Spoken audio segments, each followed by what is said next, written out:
నమస్కారం. Welcome to GK news 9. 27 division.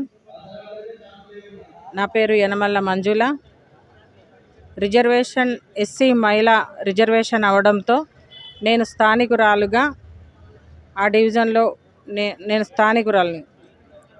నేను కాంగ్రెస్ పార్టీలో గత కొన్ని సంవత్సరాలుగా 12 సంవత్సరాలుగా కాంగ్రెస్ పార్టీ కోసం కష్టకాలంలో అధికారంలోకి రావాలని కాంగ్రెస్ జెండా మోసి రోడ్ల మీద అరెస్టులు అయినాము, రాస్తారోకులు చేసినాము. కష్టకాలంలో మేము పని చేసినాము. మేము గతంలో మాకు 2020లో 42 డివిజన్లో నాకు అప్పుడు టికెట్ ఇచ్చిర్రు. నేను పోటీ చేయడం జరిగింది. అప్పుడు కష్టకాలంలో బీఆర్ఎస్ ప్రభుత్వం అధికారంలో ఉన్నప్పుడు నేను 42లో 200 ఓట్లు తెచ్చుకున్నాను. అప్పుడు అసలు కాంగ్రెస్ పార్టీ తరఫున అభ్యర్థులే లేరు, పోటీ చేయడానికి ఎవరు లేకుండే. అలాంటప్పుడు మేము కాంగ్రెస్ పార్టీ జెండా మోసి కాంగ్రెస్ పార్టీ కోసం 12 సంవత్సరాల నుండి కష్టపడి అప్పుడు పోటీ చేశాము. ఇప్పుడు కూడా ఆశతో అధికారంలోకి వచ్చింది. సీనియర్లకు న్యాయం జరగాలి అని ముఖ్యమంత్రి గారు చెప్పారు కనుక మేము రిజర్వేషన్ అనుకూలించడం వల్ల మేము ఆశపడి మేము నామినేషన్లు వేశాము. నిన్న నామినేషన్ వేశాను, ఈరోజు కూడా వేశాను.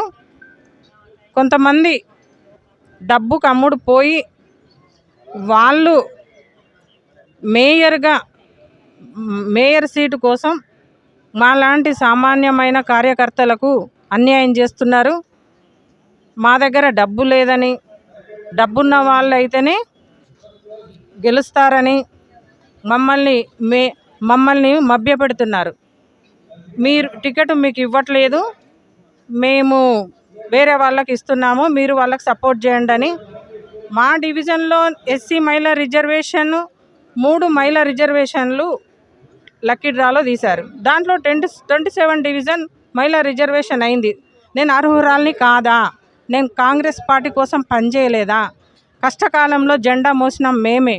మరి బీఆర్ఎస్ ప్రభుత్వం నుండి వచ్చిన వాళ్లకు, మాజీ కార్పొరేటర్లకు కాంగ్రెస్ పార్టీ అధికారంలోకి వచ్చినప్పుడు టికెట్ ఎట్లా ఇస్తారు? మరి ఆ దొంగలు మళ్ళీ అధికారం కోల్పోతే, అసలు కోల్పోకూడదని కోరుకుంటాము. ఎందుకంటే కాంగ్రెస్ పార్టీ అంటే మాకు ప్రాణం. కాంగ్రెస్ పార్టీ కోసం మేము ఏ పార్టీలు మారకుండా కాంగ్రెస్లోనే ఉన్నాము. మరి రేపు మళ్ళీ అధికారం కోల్పోతే ఈ దొంగలు ఉంటారా? ఈ దొంగలు మళ్ళీ వేరే పార్టీని వెతుక్కుంటారు కదా. కష్టకాలంలో మేము అదే పార్టీని నమ్ముకొని ఉన్నాము. మరి మాకు కొంతమంది నాయకులు ద్రోహం చేస్తున్నారు. ఇక్కడ ఒక ఎమ్మెల్యే లేకపోవడం మా దురదృష్టకరం, ఒక ఎంపీ లేకపోవడం మా దురదృష్టకరం, ఎమ్మెల్సీ లేకపోవడం మా దురదృష్టకరం. ఇప్పుడు కూడా చెప్తున్నాను, సీనియర్ కార్యకర్తలను పక్కకు పెట్టేస్తే ఈ మేయర్ సీటు కూడా నమ్మకం తక్కువనే. ఎందుకంటే సీనియర్లు చాలామంది బాధపడుతున్నారు. డబ్బున్న వాళ్లకు టికెట్లు అమ్ముకుంటున్నారు, సీనియర్లను పక్కకు పెట్టేస్తున్నారు. నా వాదన ఏంటంటే, మేము కష్టకాలంలో పని చేశాము. చివరి వరకైనా మమ్మల్ని గుర్తించి టికెట్ మాకు ఇస్తారేమో అని ఆశిస్తున్నాము. ఒకవేళ మాకు టికెట్ ఇవ్వకపోతే మేము ఇండిపెండెంట్గా బరిలో ఉంటాము కంపల్సరీ. ఈ మీడియా ద్వారా ముఖ్యమంత్రి గారికి తెలుస్తుందని నమ్ముతున్నాను, భావిస్తున్నాను. మీ ద్వారా ముఖ్యమంత్రి గారికి తెలుస్తుందని ఆశపడుతున్నాను. ఎందుకంటే మాకు ఇక్కడ కార్యకర్తలకు న్యాయం చేస్తాము. అధికారం రావాలి, అధికారం వస్తే కార్యకర్తలు బాగుపడతారు, బాగుంటుందని హామీలు ఇచ్చారు. ఎన్నో మీటింగులు పెడుతున్నారు, ఎన్నో చెప్తున్నారు. మాకు మీటింగ్లలో ఏం చెప్తున్నారు? మీరు కష్టపడండి, మీరు డివిజన్లలో పని చేసుకోండి, గుర్తింపు తెచ్చుకోండి, సర్వేలు చేస్తున్నామన్నారు. సర్వేలో 27 డివిజన్లో పోలీసు సర్వేలో కూడా నేనే వచ్చిన. ఏ సర్వేలు వాళ్ళు ఒక 4-5 సర్వేలు పెట్టుకున్నారట, నాకు తెలియదు. ఆ సర్వేలో నా డివిజన్లో నేనే కాకుండా పక్క డివిజన్ వాళ్ళు కూడా నా గురించి చెప్పుకున్నారు. ఆ డివిజన్లో ఎస్సీ మహిళ అయింది కదా, ఎవరున్నారంటే మంజుల గారే ఉన్నారు, యనమల మంజుల గారే ఉన్నారని అన్ని డివిజన్ల వాళ్ళు చెప్పుకున్నారు. తీరా నాకు టికెట్ వస్తుందేమో అని ఆశ పెట్టారు కూడా. నీకు వస్తుందమ్మా, సీనియర్ నాయకురాలివి, నీకు తప్ప ఎవరికి ఇస్తారు? కాంగ్రెస్ పార్టీ నమ్ముకుని కష్టకాలంలో పనిచేసిన వాళ్ళకి ఇస్తారు అని చెప్పారు.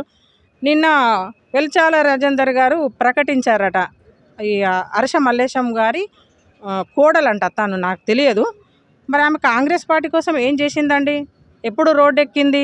ఎప్పుడు కండువ వేసుకుంది? ఎప్పుడు జెండా మోసింది? ఆలోచించాలి కదా. ఇన్ఛార్జీలుగా తీసుకొని ఏదో ముఖ్య ఎమ్మెల్యేలుగా ఉండి చైర్మన్లుగా ఉండి మాకు సీనియర్లకు అన్యాయం చేస్తే ప్రజలు అన్నీ గుర్తిస్తారు, ప్రజలే బుద్ధి చెప్తారు. కానీ ముఖ్యమంత్రి గారికి నేను ఒక్కటే విన్నపం చేసుకుంటున్నా, సీనియర్ కార్యకర్తలకు అన్యాయం చేయము, దొంగలుంటే పారిపోండి అన్నారు. కానీ ఇక్కడ కరీంనగర్లో ఈ ఎమ్మెల్యే, ఎంపీ, ఎమ్మెల్సీ, ఈ మేయర్ కూడా రావడానికి ఇక్కడ దొంగలే ఉన్నారు సార్, వాళ్ళని తరిమి కొట్టండి, కంపల్సరీ ఇక్కడ ఎమ్మెల్యే, ఎంపీ మళ్ళీ నెక్స్ట్ కంపల్సరీ గెలుస్తారు. నా పేరు యనమల మంజుల, 27 డివిజన్ ఎస్సీ మహిళా రిజర్వేషన్ అయితే నేను ఆశించి నామినేషన్ వేశాను. పార్టీ మీద నాకు ఇంకా నమ్మకం ఉంది, టికెట్ నాకే ఇస్తారని భావిస్తున్నాను. స్థానికురాలికి టికెట్ ఇవ్వట్లే. నేను చెప్తున్నాను కదా, 26 డివిజన్లో హర్ష మల్లేశం అనే పెద్ద ఆయన ఉన్నాడు. ఆయన ఇప్పటికీ 3 సార్లు కార్పొరేటర్గా గెలిచాడు. అంజన్ కుమార్ గారి టికెట్ ఈయన ఆ డివిజన్లో పోటీ చేస్తే వీళ్ళిద్దరు ఒకటే డివిజన్లో ఉంటారు. ఆయన వీళ్ళిద్దరు కలిసి గొడవ పడుతున్నారు. గొడవపడి నేను మేయర్ టికెట్ నాకు కావాలి, నేను మేయర్గా ఉండాలని చెప్పి ఆయన అక్కడ కార్పొరేటర్గా పోటీ చేస్తానే వైద్యులు అంజన్ కుమార్ గారు ఆయన దృఢంగా ఉన్నారు. ఇప్పుడు ఈయనకు ఎక్కడ పోటీ చేయాలో అర్థం కాక ఈ ఎస్సీ మహిళా రిజర్వేషన్లోకి ఈయన వాళ్ళ కోడలను పెట్టుకొని నేను పోటీ చేస్తానని నామినేషన్ వేశాడు. ఇప్పుడు కూడా నేను ఒకటే అడుగుతున్నా, అసలు ఎస్సీ మహిళా రిజర్వేషను మరి ఎందుకు ఇచ్చారు? అసలు ఎస్సీ మహిళ అంటే ఎవరు? నేను స్థానికురాల్ని, కాంగ్రెస్ కండువ మోసి కాంగ్రెస్ కోసం కష్టపడ్డ కార్యకర్తను మీరు వాళ్ళ కోడళ్ళు, వాళ్ళ భార్యలు, వాళ్ళ బిడ్డలకు ఎట్లా ఇస్తారు? మరి మేమెందుకు పార్టీ కోసం పనిచేయడం? మాకు అన్యాయం జరుగుతుంది, మా ముఖ్యమంత్రి గారికి తెలవాల్సిందిగా మీ అందరినీ వేడుకుంటున్నాం. బెదిరింపులు అంటే ఫోన్ చేస్తున్నారు, నీకు నామినేటెడ్ పోస్టులు ఇస్తాము, మీరు వాళ్ళకి సపోర్ట్ చేయండి, ఆయన 1.5 కోటి పెడతాడంట హర్ష మల్లేశము, ఆయన ముందు మీరు తట్టుకోలేరు అని ఇట్లా నన్ను మభ్యపెట్టారు మాటలతో. ఈరోజు కూడా పిలిచిరు, ఫోన్లు కూడా చేసిరు నాకు. నేను ఒక్కటే చెప్పిన, మా డివిజన్ మొత్తం వన్ సైడ్గా ఏం ఆలోచించారంటే, గత 30 సంవత్సరాల నుంచి పక్క డివిజన్ అభ్యర్థులు వచ్చి మా డివిజన్లో పోటీ చేస్తే మాకు కార్పొరేటర్గా ఎవరు కూడా 30 సంవత్సరాల నుంచి ఎవరు లేరు.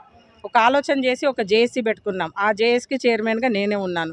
ఒక ఆలోచన ఏం చేసిన అంటే, పక్క వాడోడు వద్దు మన వాడోడు ముద్దు అన్న దాని మీద నేను ఒక జేఏసీ, మేము వాడ పెద్దవాళ్ళము, మేము ఏర్పాటు చేసుకున్నాము. ఇప్పుడు ఆ జేఏసీ కంపల్సరీ పనిచేస్తుంది. ఎందుకంటే టికెట్ బీఆర్ఎస్, బీజేపీ, కాంగ్రెస్ మా వాడ స్థానికులకే ఇస్తారని ఆశపడ్డాము. కానీ పక్కవాడ వాళ్లకు టికెట్ ఇస్తున్నానని చెప్పి వెల్చాల రాజేందర్ గారు నన్ను పిలిచి చెప్పడం జరిగింది. మేము కంపల్సరీ బరిలో ఉంటాము. నేను కూడా ఇండిపెండెంట్గా పోటీ చేస్తున్నాను. ఎంతమంది బెదిరింపు కాళ్ళైనా ఎదుర్కొంటాను, ఎవరు సవాల్ చేసినా భయపడేది లేదు. ఇది ఈ 66 డివిజన్లలో చాలామంది నా గురించి విన్నారు. ఎందుకంటే ఎస్సీ మహిళా రిజర్వేషన్ కావడం ఒక 50 సంవత్సరాలు ఇప్పటివరకు రాలేదు అసలు.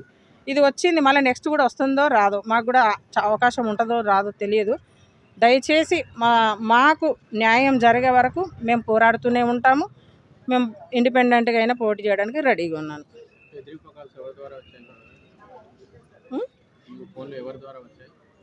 వాట్సాప్ కాల్ చేశారు అంటే నేను ఫోన్ చేశాను తనకి. ఫస్ట్ ఫోన్ చేసి, మరి అన్న టికెట్ హర్ష మల్లేశంకు కేటాయించారట, మరి అట్లెట్లా అవుతుంది అన్న, వాళ్ళ కోడలు పార్టీ కోసం ఏం పనిచేయలేదు, వాళ్ళ మిస్సెస్ కూడా ఏం రాలేదు, వాళ్ళ బిడ్డ కూడా ఏం రాలేదు, వాళ్ళ మిస్సెస్ అంటే బీసీలేండి రాలేదు కదా, వాళ్ళకి ఎట్లా ఇస్తారు అందరు అనుకున్నారు. ఇంకా ఈ డివిజన్లో స్థానికురాలు ఎవరున్నారంటే యనమల మంజుల అని. మా డివిజన్ అంతా వన్ సైడ్ చాలా రోజులకు నీకు అవకాశం వచ్చింది. ఎందుకంటే నేను ఏ సమస్య మీద అయినా ఎనీ టైం 24 అవర్స్ ప్రజల్లో ఉంటాను.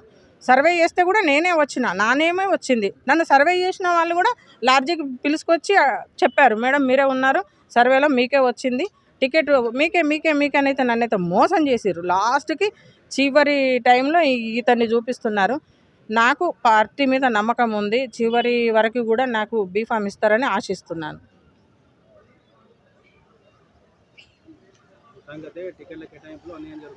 అన్యాయం అంటే మరీ అన్యాయంగా జరుగుతుంది. ఇప్పుడు గతంలో 24 డివిజన్ అంబేద్కర్ నగరు, మళ్ళీ ఇప్పుడు అది 27గా వచ్చింది. ఇప్పుడు 28లో కుర్రపోచన్న అని పాపం ఆయనకు కూడా టికెట్ దక్కలేదు. ఆయన గతంలో 24లో కూడా ఆయన కాంగ్రెస్ పార్టీ నుండి తను కూడా పోటీ చేసిండు. 800 పైగా ఓట్లు తెచ్చుకున్నాడు పాపం. ఆయనకు కూడా టికెట్ దక్కడం లేదు. ఆయనకు భాస్కర్ నాయక్కు ఈ వెల్చల్ రవీందర్ గారు టికెట్ ఆయనకు ఖరారు చేసినట్టుగా మాకు వినిపిస్తుంది. పాపం నిన్న నైట్ అంతా చాలా ఏడ్చిండు. ఆయన సూసైడ్ చేసుకుంటా అంటే మేమే తీసుకొచ్చి అన్న ఏడుస్తుంటే ఏడవకని తన కన్నీళ్ళు తుడిచి తనకు ధైర్యం చెప్పిన. అన్న పార్టీ మీద మనకు నమ్మకం ఉంది, ఇస్తారన్న, మీరు భయపడకండి, ఏడవకండి అని తనకు ధైర్యం చెప్పిన. తనను కూడా మీరు తెలుసుకొని ఇంటర్వ్యూ చేస్తే బాగుంటుంది. పాపం తను ఏడుస్తున్నాడు. మాకు సీనియర్లకు న్యాయం జరగాలి. అవును సార్, ఇప్పుడు మమ్మల్ని మీటింగ్లోనే మొన్న మీటింగ్ జరిగింది, మంత్రి గారు వచ్చిర్రు. మీటింగ్ జరిగినప్పుడు తుమ్మల నాగేశ్వరరావు గారు కూడా వచ్చారు కదా. వచ్చినప్పుడు ఆయన డైరెక్ట్గా చెప్తున్నాడు, ఇప్పుడు మీరు పోటీ చేయాలి అభ్యర్థులుగా అంటే పెద్ద పెద్ద నాయకులు ఉన్నారు, వాళ్ళని తట్టుకోవాలంటే మీతో కాదు, ఆలోచించుకోండి అని చెప్తున్నాడు. అంటే తను ఎన్ని కోట్లైనా పెడతాడు, ఎంత డబ్బు అయినా పెడతాడు, ఆలోచించుకోమని చెప్తున్నాడు. మాకు బెదిరింపు కాలేదు, బెదిరింపు అన్నట్టే. మీ దగ్గర డబ్బు లేదు, వాళ్ళకు డబ్బు ఉంది, వాళ్ళే గెలుస్తారు, మీరు వాళ్ళని తట్టుకోలేరని చెప్తున్నారు, భయపట్టిస్తున్నారు. మేమైతే కొన్ని సంవత్సరాలుగా, ఇప్పుడు 6 సంవత్సరాలుగా సుడా చైర్మన్ నరేందర్ గారి సిటీ నగర అధ్యక్షురాలుగా పనిచేసిన తనతోనే పనిచేస్తే ఇప్పుడు తను కూడా మా గురించి ఏం న్యాయం చేయట్లేదు. ఇదిగో ఈమె కూడా కష్టకాలంలో గడప గడప కార్యక్రమం కానివ్వండి, ప్రతి ఎమ్మెల్యే వచ్చినా, ఎంపీ వచ్చినా, ఎవరు వచ్చినా మేము వంట చేసుకోకుండా మా పిల్లల్ని వదిలేసి మేము ఎలాంటి పరిస్థితులు ఉన్నా మేము మీటింగ్లకు హాజరైనాము. ఎప్పుడైనా పోయినాం మేము. తనకు కూడా అన్యాయమే జరిగింది. తన వాదన కూడా మీరు తీసుకోండి. ఎందుకంటే ఈమె సీనియర్ నాయకురాలే, నేను సీనియర్ నాయకురాలే. మాకు చాలా అన్యాయం జరుగుతుంది. కానీ మేమైతే వేరే కండువ వేసుకోము, వేరే పార్టీ కండువ మేము వేసుకోము. ఇండిపెండెంట్గానే పోటీ చేయడానికి బీఫామ్ ఇవ్వకపోతే టికెట్ వేరే వాళ్ళకి అమ్ముడు పోయిందని మాకు వినిపిస్తున్నాయి. వేరే వాళ్ళకి ఇస్తే మాత్రం ఇండిపెండెంట్గా మేము పోటీ చేస్తాం. ఈ వీడియో మీకు నచ్చినట్లయితే లైక్ బటన్ క్లిక్ చేయండి. మరిన్ని వీడియోలను పొందడానికి దయచేసి సబ్స్క్రైబ్ చేయండి.